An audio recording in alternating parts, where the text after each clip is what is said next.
Yo. Yeah, I been had clout, I ain't gotta chase it. Kicked out at 18, started paper chasing. Used to get a little jealous, so it's hating. Till I learned how to get it, I just needed patience. Got myself an education while I built a network. I ain't get a stimmy check the network. Never had to whip. Alright, so Leo, let's just dive right on in. Let's do it. We'll have...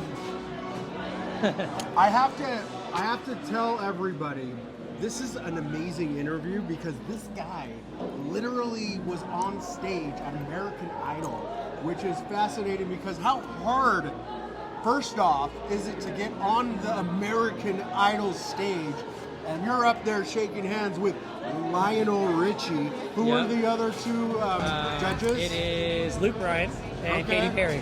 Oh, so that's like now. That's like right now. Yeah, those are the current judges of American Idol season 21. I remember Paula, there was dog, what was his name? Randy Simon. That's what it was when it started, right? So yeah, I think Lionel Richie's been on since 2018. Katy Perry and Luke Bryan been on for quite a while too. So huge names in the industry. Yeah, it was awesome meeting them. So I know Leo. He is a DJ. He is a music producer. You're a promoter. You've promoted the Chainsmokers. You've done Too Short. It's like your resume goes on and on and on and on. And you manage My Knees Soul, which everybody knows Soul. Yeah. So it's like, we got you. Let's talk about, first off, American Idol. How do you even do that? I know, like, all you see is you watch the show and you see, like, a sea of people, a sea of contestants. Yeah. And it's impossible. It seems like it's impossible to actually get on the show. You did it. Yes. How did you do it? All right, so I want to take you back to square one, when I was originally recommended to go onto the show. Right, so my name is Leo, but my legal name is Lionel. Growing up, a lot of people couldn't spell my name or say my name, so I just shortened it to L-I-O, Leo. And when someone found out that they were auditioning in Las Vegas, they were saying, hey, Lionel Richie is going to be in Vegas as the judge of American Idol. You should go try out in front of Lionel, the guy who you're named after. That's who I'm named after. Oh, like legit? Yes, yeah, legitimately, that's who I'm named after. So I said, you know what, how cool of an opportunity would that be if I actually got to meet the guy who I'm named after? Cool, applied for the show. I think I did like 6 meetings with producers over Zoom. And then I did like another handful of meetings online auditions. So I had 10 plus meetings or auditions with the producers before I ever even got invited to be on set. Oh, wow. And so there's actually thousands of people that are doing this Zoom program. And then there's about, I don't know, maybe 500 people that end up on set. And then like what you mentioned, out of those 500 people, only 10 to 15 people are actually aired per week on the season. So I did end up making the season opener, episode 1 of season 21. But they don't tell you if you're getting aired or not. Everyone just goes in, they do the regular audition, they do their interviews. But then you just sit and wait. And you'll never know if you made it onto the show really until it airs. And it's a gamble. And it's either you make it on the show and you get some airtime, or you had a fun time just networking with other musicians and getting that opportunity to meet the judges. Okay, real talk, behind the scenes, all we see is the fully edited bing, bing, bing, bing. Yeah. We know that that's not the case. How long are you actually there? How long are they shooting? Yeah. What are you doing in between that? Oh my goodness. Like, give us the little behind the scenes scoop. Cool. So again, there's hundreds of people there. They rent out a hotel, and all the production's happening on hotel, and the auditions are happening in like conference rooms or ballrooms within the hotel. It's happening over the course of like 3 or 4 days. And because that they edit the video after in post-production, which you know because you're in the industry, you actually have to wear the same clothes every single day, right? So they tell you on day 1, if you're wearing a ponytail, you're wearing a ponytail all week. If you're wearing pink socks, you're wearing those same pink socks all week.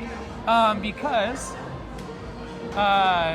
it seems like you're there for 1 day, but it's actually you're there for 4 days and they're clipping a whole bunch of things together, right? So your audition could be on 1 day, your interview could be on 1 day, your B-roll can be on 1 day.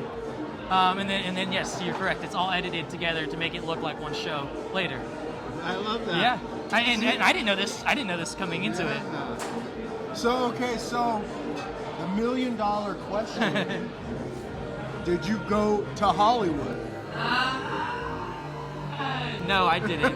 So for me, I was in choir for 7 years growing up. Okay. But more recently, the last decade of my life, I've been spent writing raps. So lyricist in rap music primarily. And I was upfront with them on this. But I let them know, hey, I just really, really want to meet Lionel Richie. That's who I'm named after, right? So I prepared an audition with the song All Night Long. All night long, All night. Yes. So that's the song that I rehearsed for my audition. Okay. And then I also let them know that, hey, after I was done singing, I say, by the way, I know I may not be the best singer in here, but I just want to tell you straight up, I'm named after Lionel Richie, and I wanted to come here and meet him. My name is actually Lionel. I'm here. What? And they said, so what is your expertise in music then? I said, I'm a full-time DJ and rapper. And they're like, oh, you rap? I said, yeah, I actually wrote a song about American Idol, if you guys don't mind me doing it for you. So they're like, all right, go ahead.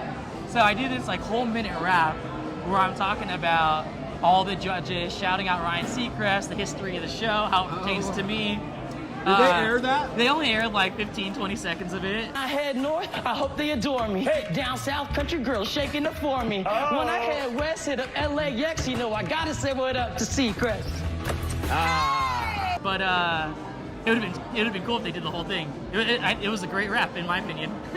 All right, let's just hear it. That's so funny. You want to hear the whole thing? Okay, I think I got it memorized. So I'll just do a little acapella, right? Yeah. I go, all right, we can dance all night or all day, Katie. California girls, y'all make me go crazy. The name's El Rich, nice to meet you, lady. The next idol, well, maybe. I just came here to say hello. Is it me that you're searching for? I'm named after one of the greats, so no mistake, I keep rapping till I go on tour. When I head north, I hope they adore me. Down south, country girls shaking it for me. When I head west, hit up LAX, you know I gotta say what up to Seacrest. We could all hit up Vegas, my birthplace. Gotta do it right for Idol's 21st birthday. I got the 18 with me, KDP, Luke, B, and Lionel Richie. Hit me. And so, that's the rap right there. And it's their 21st season. And it was in Las Vegas. I was like, gotta do it right for Idol's 21st birthday. Right, let's go to Vegas. So it all came together. I was really trying to shout out the show and make it pertain to them. So I had a better chance of getting airtime, and it landed. That's a feat. That is like, you're not the only person that has like tried to do that. You did it. It's like you did it. Good job. Thank you. I appreciate it. Yeah. Whether you went to Hollywood or not, you made it on that stage. Yeah, there was And 14 that's killer. contestants, I think, on episode 1. And I got the debut season opener. I'm like, all right, cool. I told my parents and stuff, hey, don't expect me to go to Hollywood and stuff. Still watch it, right? But, at the end of the day, I was just being fun with it. And because it was so natural, I think it ended up airing. That's awesome. Yeah. That is awesome. Okay, so that had to have like gassed you up. You know, here's the future. I know from reading your bio, you had a bunch of success, and then we had the pandemic. Yep. We had the pandemic, and I think you're not the only one. The world had to pivot. And your pivot, tell us about that. Okay, so I originally came into the industry as a promoter. At 18 years old, I started promoting shows. And by the time I graduated college, we had built up like basically a college promotions events company. There was a competitor of ours who was much larger than us, coming in from San Francisco to move their office to Vegas to save money on some taxes and stuff. And they basically said, hey, rather than competing against each other, why don't we acquire your company and we'll work together. So at that point, we went from like 3 of us to like 15 of us. By 2018, there was about 35 to 45 people in the company. And then we got purchased by another global events company. So after the purchase, we actually didn't get let go. We got brought onto the staff. We had about 350 employees worldwide, and we were promoting at that point for some of the biggest names in the industry. Right, early on, we were doing like Too Short, who's a little bit older, right? So we were able to get that at a cheaper rate. $3,000, $4,000, $5,000. By the time it hit into like 2018, we started working with artists like Migos, which is literally on every radio station in the entire country, right? They're going on world tours at this very time. So again, that's 2018. Major success, huge company. We have offices globally. And then 2 years later, as you said it, the pandemic hit. So I remember being in Cabo San Lucas. We were running a show, I think, for Playboy Cardi, which is a huge name in hip hop right now. One of the biggest followings of all the rappers of the current day. And midweek throughout the show, while we were out there operating, they basically said, hey, everyone's got to fly home. The attendees, the staff, and I, being an upper level staff at the time, I had to wait until send everyone else home first, and I had to be the last person to leave, which was kind of scary because I thought I was going to be stuck there. In Mexico. Anyways, long story short, because things started to shut down, and that was the lifeblood of the company. Slowly but surely, people started getting cut one at a time, right? Went from several hundreds to just a couple dozen employees, likely. By the end, I was one of the people that got cut. And that's what inspired me to say, hey, I've always made music my whole life. Now I can actually take the time to make my own music. Right? I'm promoting all these other people's shows. Why don't I start to promote my own shows? So basically the last 3 years, I kind of changed my mindset. I've been starting to do a lot of stuff locally. But as you may or may not have heard, Soul and I are going to do a show internationally next month. So we're starting I'll to be there branch in out. Cabo. Okay, you're coming. Yeah. It Very wasn't nice. I'm actually not going. I originally wasn't for that show. Okay. Were you going But at the Zach- same time? Yeah, Zach and I are Just going randomly? for my work with EXP Okay. and my real estate team. Nice. We're having an event in Cabo. That and same it just week? happens to be that exact same Okay, week. cool. So we are Well, definitely we'll see going to you there. be there, here for it. I know it's going to be like, she's like working every day pretty much while you guys are there. Yes. So we'll actually be doing pool parties. I as an agent, on top of being a performer or an artist, I try to like fish for other gigs while we're out there. So we landed, I think, 2 pool parties as well as 3 nightclubs. So we'll play 5 times at different places throughout the duration of that week. So yeah, I mean, this last year or 2 since the world's opened up again, it's been incredible. And now I'm just trying to use my connections that I've had from the industry to branch outside of the local scene and make sure I'm making an impact for myself and those around me.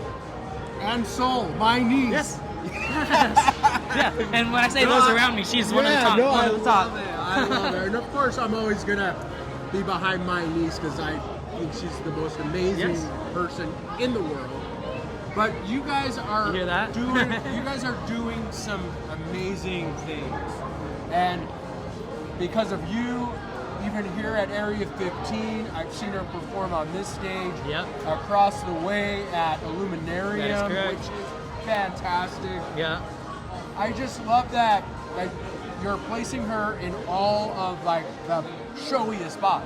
I mean, you're giving her that stage to totally shine. Yes. And it's just the beginning, and I am just like here to support everything that's going on. Thank you you. and your girlfriend Haley, and it's just like I'm here for it. And I think Shout out Haley. She's a big part of the company. she should have been Yes. here, but she's got other things Oh, that yeah. she's doing. So Gotta I'll, take I'll care let of it slide today. I'm just kidding. You watching this, Haley? So I do want to expand a little bit more on that, if you don't mind. How I get Soul involved. Yeah. When I started doing my solo venture, making music, releasing music, booking shows, I quickly realized that, hey, it can't just be about me. I need a team around me. Right? If I'm unavailable, I need to refer someone that can fill the spot. If they're looking for a show that I'm not necessarily the best fit for, maybe I can refer someone that is better for that sound that they're looking for, right? And I started to think to myself, hey, rather than just being a solo venture, let me turn this into an agency where we'll have a couple of different acts, live bands, solo acoustic artists, DJs of all kinds of genres, and we'll come in as a collective, file a license as an agency, and that way when people call me for opportunities, even if it's not the right fit for me, I can easily dish it to a contractor within our umbrella or in our roster. So that's been a very cool experience, and even me just thinking that one step ahead, I feel like allowed a lot of people around me to also get involved super quickly. And you know, I always think of it in a way like, hey, just in case, I'm very optimistic, I believe in myself, but just in case I don't make it, how can we turn this to something that's even more long-term? Because I experienced that cut with the pandemic and how easy it was for me to just get let go. Yeah, so trying to counter these kind of things in advance now that I'm a little older and have more experience. If that makes any sense. I hope that makes sense. No, I've seen your resume. I know what you're capable of. I mean, you booked or had your hand in booking the Chainsmoker. Yeah. So this is like second nature. Yeah. Thank you. So I'm here for it, and I believe 1,000% in what you're doing. Thank I you. know that you're gonna do it. I know you're going there. You were on the American Idol goddamn stage, for crying out loud. You're done. You made it. See you later. Hey, not yet. I wouldn't finish my book like this. There's still more to the story, exactly. right? You didn't come this far to come this far. Yeah, I get it. There's still more to the story. Yo, Richie not messy, flows ice cold, ice skating like Gretzky. People be hating.